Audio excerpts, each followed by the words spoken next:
প্রণাম অনেক প্রকারের হয়, কিন্তু কেউ যদি দূরে আছে তখন তাকে করজোড় করে প্রণাম করতে হয়। কিভাবে প্রণাম করবে? জোরে বলো। হ্যাঁ, করজোড় করে, এইভাবে হাত জোড় করে প্রণাম, এটাকে বলে করজোড় প্রণাম। কি বলে? করজোড় করে। করজোড় করে সবাইকে প্রণাম করা যায়। করজোড় করে সবাইকে প্রণাম করা যায়। খুব মন দিয়ে শুনবেন, কিন্তু যেই কোনো ভগবত ভক্ত, যেই কোনো জীব, স্ত্রী পুরুষ, সবাইকে করজোড় করে প্রণাম করা যায়। আর তারপরে হলো কি? পঞ্চাঙ্গ প্রণাম। তারপরে কি? জোরে বলো। পঞ্চাঙ্গ প্রণাম। পঞ্চাঙ্গ প্রণাম কিভাবে করবে? দুটি হাঁটু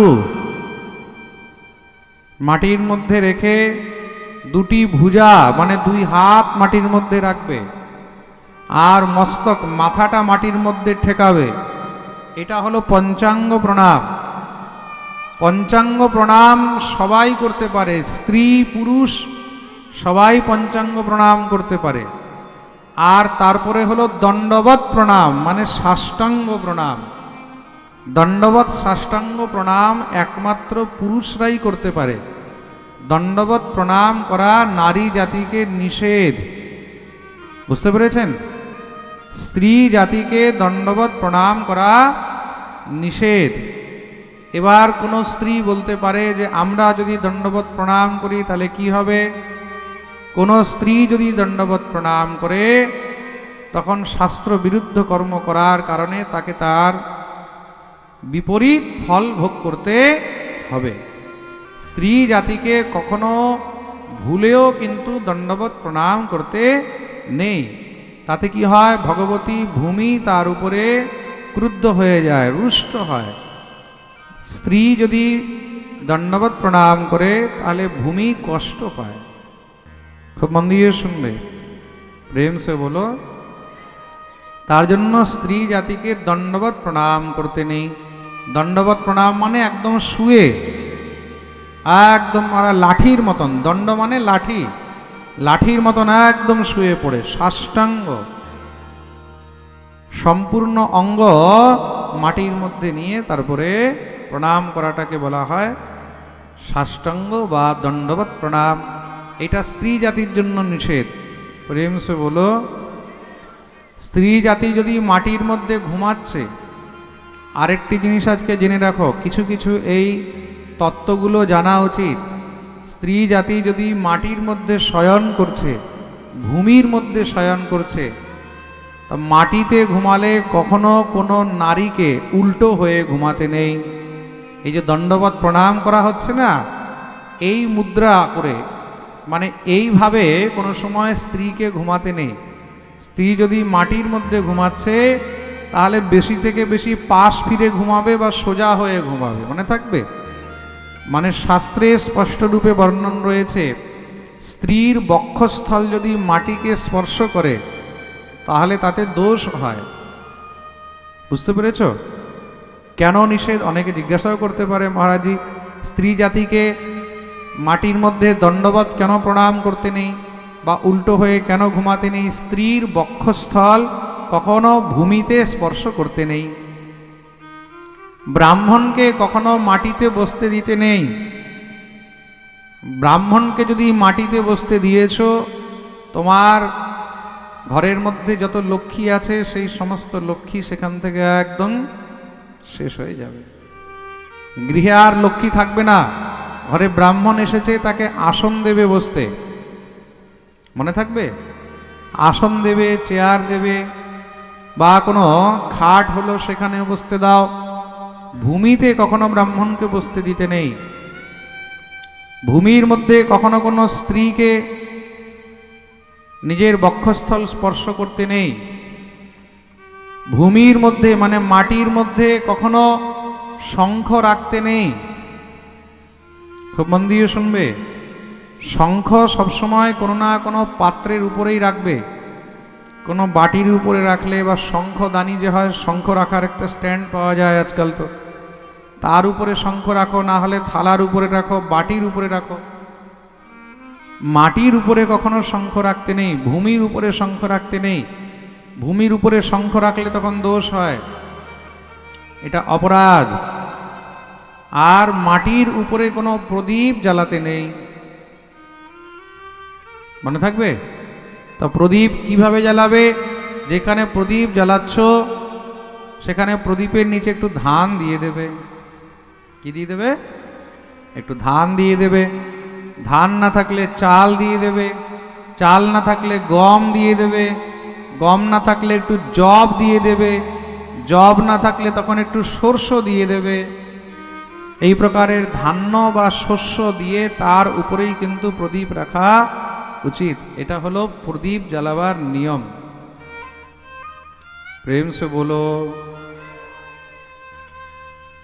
আসলে অনেক কিছু নিয়ম আছে যেগুলো আমরা জানি না, আর না জানার কারণে আমাদের দ্বারাই ভুলগুলো হয়, এই অপরাধগুলো হয়। তার জন্য পাঠ অবশ্যই শোনা উচিত। আমি মাঝে মাঝে পাঠের মধ্যে এইসব তত্ত্ব কথাগুলো একটু বলে দিই, তাতে যেন আপনাদেরও এই নলেজগুলো হয়ে যায়। প্রেম সে বলো। মনে থাকবে তো এবার? হ্যাঁ, ঘরের মধ্যে যখন ঘুমাবে তো ঘুমাবার সময় কখনো দক্ষিণ দিকে পা দিয়ে ঘুমাতে নেই, এটাও কিন্তু অপরাধ। দক্ষিণ দিকে পা দিয়ে ঘুমালে তখন আস্তে আস্তে স্বাস্থ্য নষ্ট হয়ে যাবে,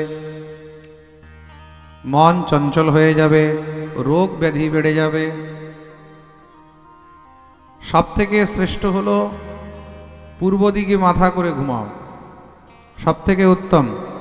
পূর্ব দিকে মাথা করে যদি ঘুমাবার ব্যবস্থা হচ্ছে না, তাহলে দক্ষিণ দিকে মাথা করে ঘুমাও, মানে উত্তরের দিকে পা করে ঘুমাবে। বুঝতে পেরেছ? মনে থাকবে তো? প্রেম সে বলো। আরেকটি জিনিস ভালো মনে পড়লো, আপনাদেরকে বলি। অনেকে অনেক সময় প্রশ্ন করে যে মহারাজজি, ঘরের মধ্যে আমরা যে লেট্রিন বানাচ্ছি, ঘরের মধ্যে আমরা যে পায়খানা বানাচ্ছি, তো পায়খানা বানাবার সময় পায়খানার মুখ কোন দিকে হওয়া উচিত, তাই না? এই প্রশ্ন আমার কাছে অনেকবার এসেছে। এই বিষয়ে আজকে খুব ভালো করে বলে দিচ্ছে, সবাই মন দিয়ে শুনবে। শাস্ত্র কি বলছে? বাস্তুশাস্ত্রের মধ্যে এই বিষয়ে খুব সুন্দর বর্ণন রয়েছে। গ্রন্থের নাম হলো আপস্তম্ভ ধর্মসূত্র। তা ধর্মের সূত্রের 11 নম্বর এবং 31 নম্বর সূত্রে লেখা রয়েছে, প্রাং মুখো নানি ভঞ্জিত উচ্চরে দক্ষিণা মুখ উদং মুখো মূত্রম কুর্যাৎ প্রত্যক পাদা বনে জনমিতি। ঘরের মধ্যে যদি শৌচালয় বানানো হয়, শৌচালয় বানালে এইভাবে বানাবে যেন দক্ষিণ দিকে মুখ করে মলত্যাগ করা হয়। পায়খানায় মানে আপনি যখন পায়খানায় বসবেন, তো পায়খানায় বসলে আপনার মুখটা কোন দিকে থাকবে? দক্ষিণ দিকে। কোন দিকে? জোরে বলো। বুঝতে পারলেন না নাকি? আপনি পায়খানা করতে বসেছেন, আপনার মুখটা কোন দিকে থাকা উচিত বললাম? দক্ষিণ দিকে। আর আপনি যদি দক্ষিণ দিকে পিঠ করে পায়খানা করতে বসেছেন, মলত্যাগ করতে বসেছেন, তখন কি হয়? তখন দোষ লাগে। দক্ষিণ দিকে পিঠ করে কখনো মলত্যাগ করতে নেই। এই জিনিসটা খুব মন দিয়ে শুনবেন। কিন্তু সব থেকে বাস্তুশাস্ত্রের অনুসারে শ্রেষ্ঠ হলো ভুঞ্জিতোচ্চরে দক্ষিণা মুখ, দক্ষিণ মুখ করে ঘরের মধ্যে লেট্রিন বানানো উচিত। যখন আপনি শৌচ করতে বসছেন, মলত্যাগ করছেন, মানে লেট্রিন করছেন, আপনার মুখ থাকবে দক্ষিণ দিকে। এটাই হলো একমাত্র শাস্ত্রসম্মত বিচার, শাস্ত্রসম্মত বিধান। বাকি এবার যার যেমন ইচ্ছা সে তেমনভাবে করো। প্রেম সে বলো রাধে। এটা একটা অনেক বিশেষ জিনিস আজকে পাঠের মধ্যে আমি বলে দিলাম। আর একটু শাস্ত্রের রেফারেন্স দিয়ে, যেহেতু কোনো কথা বললে শাস্ত্রের রেফারেন্স দেওয়াটাই বেশি শ্রেষ্ঠ, তাতে আর কারোর মনের মধ্যে সংশয় থাকে না।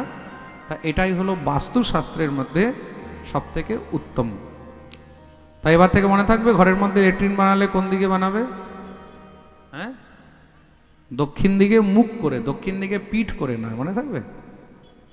বলিয়ে ভক্তবৎসল ভগবান কি জয়। এটা হলো নিয়ম। আচ্ছা, অনেক সময় অনেকে প্রশ্ন করে, মহারাজজি তুলসী গাছে যখন জল দেব তখন কোন দিকে মুখ করে জল দেব? এটাও অনেকের প্রশ্ন। আমাকে এরকম প্রচুর প্রশ্ন আসে তো আমার কাছে। ইউটিউব আমার খুললে তখন ওইখানে কমেন্টের মধ্যে শুধু প্রশ্নই প্রশ্ন থাকে, আর আমরা তো সব প্রশ্ন দেখতে পারি না। আচ্ছা, অনেক মানুষ কি করে, আমার নামে মিনিমাম না হলেও 100টা চ্যানেল আছে, যে যেরকম পারছে সে আমার নামে চ্যানেল বানিয়ে চালাচ্ছে। ওই সব চ্যানেলের মধ্যে কমেন্ট করে, তা ওইগুলো তো আর আমার চ্যানেল নয়, আমি জানিও না, দেখতেও পাই না, বুঝতেও পারি না। হ্যাঁ, যেই কমেন্টগুলো শুধুমাত্র আমাদের চ্যানেলে থাকে, আমাদের একটাই চ্যানেল আছে ইউটিউবের মধ্যে, গোবিন্দবল্লভ শাস্ত্রীজি, বাস একটাই চ্যানেল, মনে রাখবে। ওইটার মধ্যে যেই কমেন্টগুলো হয়, তার মধ্যে যেগুলো বিশেষ বিশেষ কমেন্ট হয়, কোনো প্রশ্ন থাকে, তখন আমাদের টিম ওই কমেন্টগুলো আমাকে দেখিয়ে দেয় যে মহারাজজি এই প্রশ্ন এসেছে। আমি এদেরকে বলে রাখি, যদি কোনো বিশেষ প্রশ্ন থাকে আমাকে বলে দেবে, তাহলে আমি পাঠের মধ্যে তার উত্তর দেওয়ার চেষ্টা করব। তা আপনারা যদি কোনো প্রশ্ন থাকে, তাহলে আপনারা ইউটিউবের মধ্যে আমাদের যে চ্যানেল আছে সেই চ্যানেলের মধ্যে কমেন্টে প্রশ্ন লিখে দেবেন যে মহারাজজি এই বিষয়ে আমাদের একটু জানার ইচ্ছা আছে, এটা অর্থ কী বা এটা কিভাবে হয়। তাহলে নিশ্চয়ই আমি যখন দেখব তখন তার উত্তর দেওয়ার চেষ্টা করব। আমি যে উত্তর দিতেই পারবো এটা কোনো গ্যারান্টি নেই। আমি কোনো ভগবান নই, বা আমি কোনো সব শাস্ত্রগ্রন্থ একদম গিলে বসে নেই। যতটুক আমি জানি সেই হিসাবে আমি উত্তর দেওয়ার চেষ্টা করব। আর যেটা জানি না সেটা হয়তো শাস্ত্র থেকে খুঁজে দেওয়ার চেষ্টা করব। যদি না পাই তাহলে না দেব না, তাতে কি আছে, প্রেম সে হলো। তা আপনারা যদি কোনো প্রশ্ন করেন, একমাত্র আমাদের যে অফিসিয়াল চ্যানেল আছে ওইটাকেই সাবস্ক্রাইব করবেন, ওইটার মধ্যেই কমেন্ট করবেন, তখন গিয়ে সেটা আমরা জানতে পারবো। প্রেম সে বলো। তা তুলসী গাছে কোন দিকে মুখ করে জল দেওয়া উচিত, এটাও কিন্তু একটা ভালো প্রশ্ন। তা তুলসী গাছে যদি জল দিতে হয় তাহলে পূর্বাভিমুখ, পূর্বের দিকে মুখ করে, পূর্ব দিকে মুখ করে অথবা উত্তর দিকে মুখ করে জল দেওয়া উচিত। মনে থাকবে কোন দিকে? হ্যাঁ, পূর্ব দিকে অথবা উত্তর দিকে মুখ করে তখন গিয়ে জল দেওয়া উচিত। এটা হলো নিয়ম। আর তুলসী গাছে যখন জল দেবে কখনো ভিজা কাপড়ে জল দেবে না, মনে থাকবে। অনেকে কি করে, স্নান করে আসলো, ওই ভিজা গামছা পরেই তুলসী গাছে জল দিচ্ছে, ভিজা গামছা পরেই মন্ত্র স্মরণ করছে, ভিজা গামছা পরেই। আচ্ছা, অন্যদের তো ছাড়ো, সাধারণ মানুষদেরকে তো ছাড়ো, আমি অনেক জায়গায় অনেক ব্রাহ্মণদেরকেই দেখেছি, যারা পুজো পাঠ করায় তাদেরকেই দেখছি ভিজা গামছা পরে পৈতা হাতে নিয়ে এবার মন্ত্র জপ করছে, আহ্নিক করছে। শাস্ত্রের মধ্যে ভিজা কাপড় পরে মন্ত্র স্মরণ করা, আহ্নিক করা, এগুলোকে অপরাধ বলা হয়েছে, এগুলো দোষযুক্ত। খুব মন দিয়ে শুনবে। তার জন্য ভিজা কাপড় পরে ভগবত সেবা, ভিজা কাপড় পরে গায়ত্রী জপ করা, ভিজে কাপড়ে আহ্নিক করা, এগুলো দোষযুক্ত, এতে অপরাধ হয়। তার জন্য কখনো ভিজে কাপড়ে আহ্নিক ইত্যাদি করবেন না। ভিজে কাপড়ে আহ্নিক করা যায় কখন? জলের মধ্যে দাঁড়িয়ে। খুব মন দিয়ে শুনবে। কোথায়? জোরে বলো। জলের মধ্যে দাঁড়িয়ে, কোমর পর্যন্ত, মানে নাভি অবধি জলের মধ্যে দাঁড়িয়ে আপনি যদি ভিজা কাপড়ে আছেন, আপনার কাছে বস্ত্র নেই, কাপড় নেই, এতটাই আপনি গরিব, এতটাই দরিদ্র যে আপনার ঘরে দ্বিতীয় কাপড় নেই, যে আপনি ভিজা কাপড় ছাড়া অন্য কোনো কাপড় পরে ঠাকুর পুজো করবেন, আপনার ঘরে কাপড় নেই, এটা তাদের জন্য বলা হচ্ছে। বা আপনার কাছে কোনো সময় নেই, পরিস্থিতি এমন, তখন আপনি নদীর মধ্যে বা জলের মধ্যে দাঁড়িয়ে আছেন, সেই অবস্থায় আপনি ওখানে আহ্নিক করে নিলেন, কোনো দোষ নেই। আর জলের মধ্যে দাঁড়িয়ে জপ করার কিন্তু অনেক ফল আছে,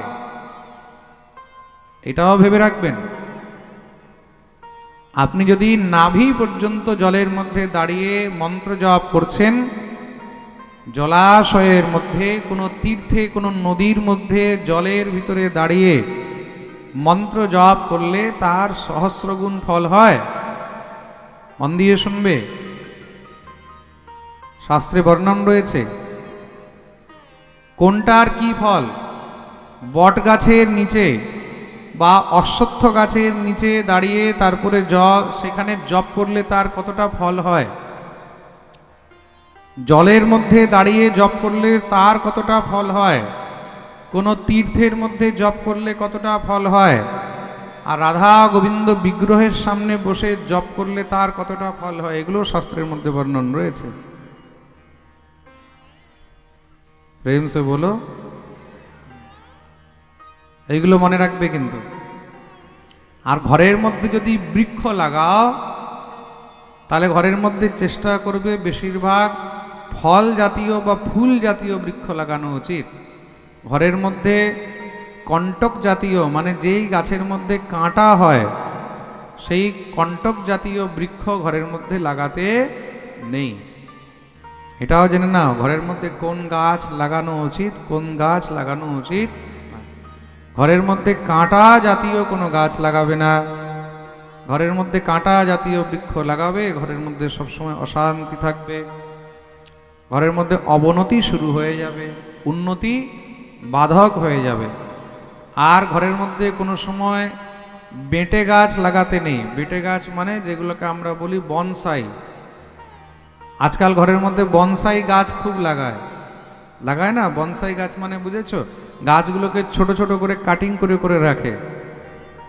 ছোট ছোট দেখবে গামলার মধ্যে বট গাছ, অশ্বত্থ গাছ, সেখানের মধ্যে নানা রকমের গাছগুলোকে ছোট ছোট কাটিং করে করে এতটুকু করে করে ছোট ছোট, হ্যাঁ, ওইগুলোকে বনসাই বানিয়ে রাখে না, ওইগুলোকে বনসাই বলে বা বেঁটে গাছ বলে। খাটো গাছগুলোকে বাড়তে দেয় না। এইসব বৃক্ষ কিন্তু ঘরে লাগাতে নেই। এইগুলো ঘরের উন্নতির মধ্যে বাধক হয়ে যায়, বাধা নিয়ে আসে। কাঁটা গাছ ঘরের মধ্যে যতদূর পর্যন্ত ঘরের ছায়া পড়ছে ততদূর পর্যন্ত কাঁটা গাছ লাগাতে নেই। এই জিনিসটা জেনে রাখবে। প্রেম সে বলো, বলো না, আরো জোরে, আরো জোরে, আরো জোরে। জয় জয় শ্রী রাধে। এইগুলো নিয়ম যদি কেউ মানতে পারে তাহলে তার ফল প্রাপ্ত হয়। তাহলে আজকে অনেক কিছু জানতে পারলে। হ্যাঁ, বিশেষ করে ঘরের মধ্যে বাস্তু অনুসারে আমাদের ল্যাট্রিন কিভাবে হওয়া উচিত, ঠাকুর ঘর কোন দিকে হওয়া উচিত, শয়ন ঘর কোন দিকে হওয়া উচিত। এখন এক এক করে যদি সব বলতে যাই তাহলে তো আজকের পাঠ এগুলোর মধ্যেই শেষ হয়ে যাবে। বাকিগুলো অন্য কোনো দিন বলবো, ঠিক আছে? প্রেম সে বলো।